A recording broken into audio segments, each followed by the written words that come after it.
पंडित जवाहरलाल नेहरू यांना मुले खूप आवडायची. मुले त्यांना लाडाने चाचा नेहरू म्हणायची.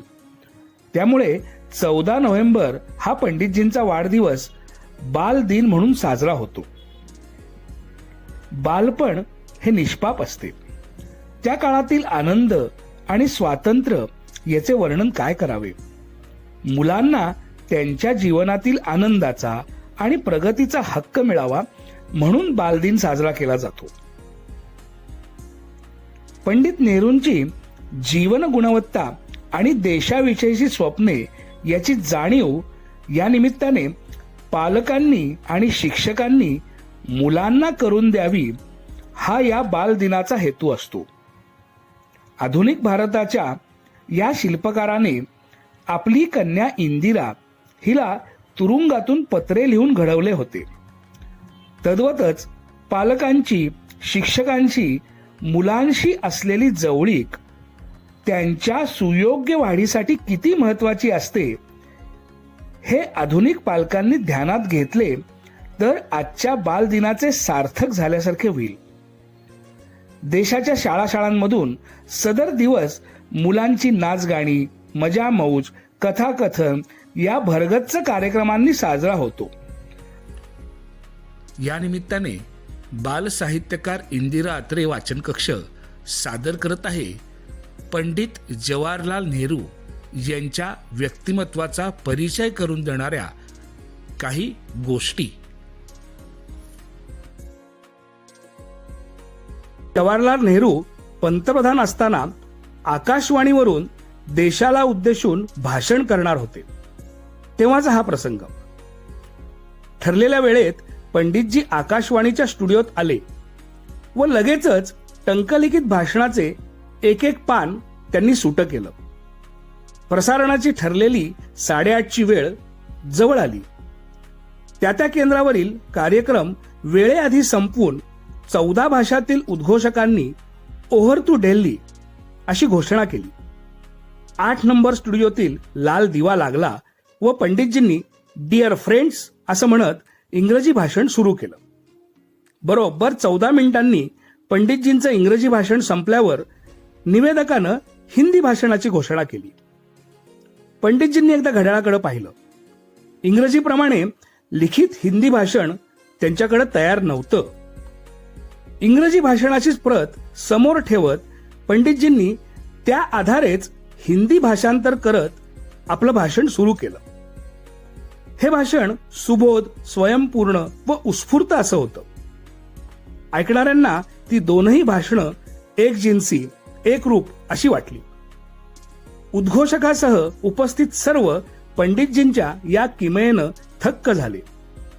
दरम्यान उद्घोषकाचा जीव मात्र वर खाली व्हायला लागला.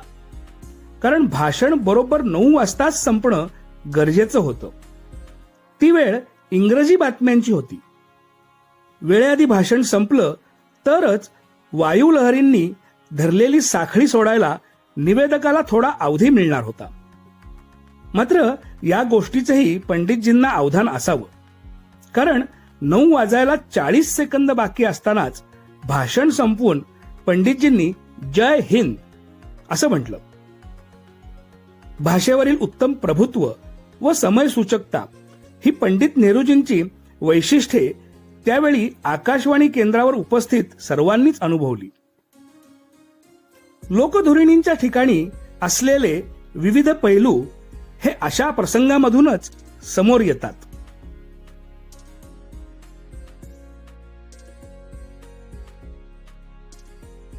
पंडित नेहरू अनेक दिवसांनी लोकांशी जाहीर सभेत बोलणार होते. अलोट गर्दी केलेले लोक पंडितजींना ऐकायला उत्सुक होते. भाषण संपले. भारावलेल्या अवस्थेतील अनेकांची पंडितजींना जवळून पाहायला, त्यांच्याशी हस्तांदोलन करायला मिळावे अशी धडपड सुरू झाली. अशातच एक गृहस्थ गर्दीतून वाट काढत थेट पंडितजींच्या समोरच उभा राहिली. वंदन करत ते म्हणाले, पंडितजी, मी असं ऐकतो की आपण लवकरच मलायाला जाणार आहात. तेव्हा येताना आपण माझे काम कराल काय? कौतुकाने त्याच्याकडे पाहत नेहरू म्हणाले, अवश्य, मला शक्य असेल तर नक्कीच करेन. सांगा बरं, तुमचे काय काम आहे ते? पंडितजी, पूर्वी मी मजुरीसाठी मलायात काम करत असे. माझा मुलगा तेव्हा आजारी पडल्याने त्याचे औषध मी मलायातून घेतले. त्याचा गुणकारी प्रभाव मुलावर झाला. हिंदुस्थानात परतल्यावर पुन्हा त्याला तो आजार झालाय, पण येथील कोणत्याच औषधाने तो बरा होत नाहीये. तेव्हा आपण तेवढे औषध माझ्यासाठी घेऊन याल का? पुत्रप्रेमापोटी थेट नेहरूंसारख्या राष्ट्रीय नेत्याला केलेली अशी मागणी पाहून उपस्थित सर्व त्या माणसाकडे चमत्कारिक मुद्रेने पाहू लागले. काहींनी तर नेहरूंसमोरच तुम्ही कोणाला काय काम सांगताय याची जाणीव आहे का असेही ठणकावले. पण पंडितजींनी शांतपणे त्या मनुष्याकडून नाव, पत्ता व औषधाचे नाव लिहून घेतले. इतकेच नाही तर मलायात कामाच्या भाऊगर्दीतूनही ते औषध मिळवले व त्या माणसाच्या पत्त्यावर न चुकता पाठवूनही दिले. सोबत मुलाच्या तब्येतीची खुशाली कळवत जा असा संदेशही पाठवला. अशा सौजन्यपूर्व स्वभावामुळेच पंडितजींसारख्या व्यक्तिमत्वांचा समाज मनावर दीर्घकाळ प्रभाव टिकून राहतो, नाही का? ज्येष्ठ पत्रकार विश्वनाथ सचदेव यांनी पंडित नेहरूंविषयी सांगितलेला त्यांचा प्रत्यक्ष अनुभव. जवाहरलाल नेहरूंना प्रथम पाहिले तेव्हा मी 8वी-9वीत शिकत असेन. ही गोष्ट 1955-56 ची. तेव्हा मी दिल्लीला गेलो होतो. कानावर आले की बाजूलाच नेहरू येत आहेत. बाजूला म्हणजे तालकटोरा स्टेडियम मध्ये. नेहरूंना पाहण्यासाठी मीही तिथे गेलो.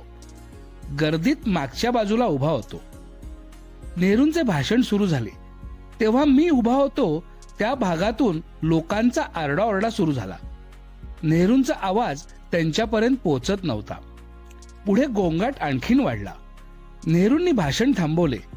काय होतंय ते त्यांच्या लक्षात आले. त्यांच्या चेहऱ्यावर राग स्पष्ट झळकत होता. त्यांचा लाल चेहरा लालबुंद झाला. ध्वनिक्षेपण व्यवस्था पुरेशी नव्हती हे त्यांना जाणवलं. नेहरूंनी झटक्याने माईक बाजूला सारला आणि व्यासपीठावरून भरभर उतरत ते खाली आले. जिथे गोंगाट सुरू होता तिथे जाऊन पोहोचले. आता मी त्यांना जवळून पाहत होतो. लोकांमध्ये येताच त्यांच्यात एकदम बदल झाला. राग पळाला. आरडाओरडा करणाऱ्यांपैकी एकाच्या खांद्यावर हात ठेवून पंडितजी त्याला म्हणाले, माझा आवाज तुमच्यापर्यंत पोहोचत नाहीये का? सारे लोक सुन्न झाले. ते नुसते नेहरूंच्या चेहऱ्याकडे पाहत बसले. माझ्यासारखे अनेक स्मित हास्य करीत नेहरू नंतर आले तसेच व्यासपीठावर परत गेले आणि माईक पकडून बोलू लागले. जणू काही घडलेच नव्हते, पण बरेच काही घडले होते. त्या दिवशी मी नेहरूंच्या व्यक्तिमत्वाची जादू पाहिली होती. त्यांचा संताप, त्यांचे हास्य, त्यांचे एका श्रोत्याच्या खांद्यावर हात ठेवणे. त्या भाषणात नंतर कुणी आरडाओरडा केला नाही. आधी एवढेच कमी ऐकू येत होते, पण फरक होता त्या जादूचा जो पंडित नेहरूंच्या व्यक्तिमत्वात होता.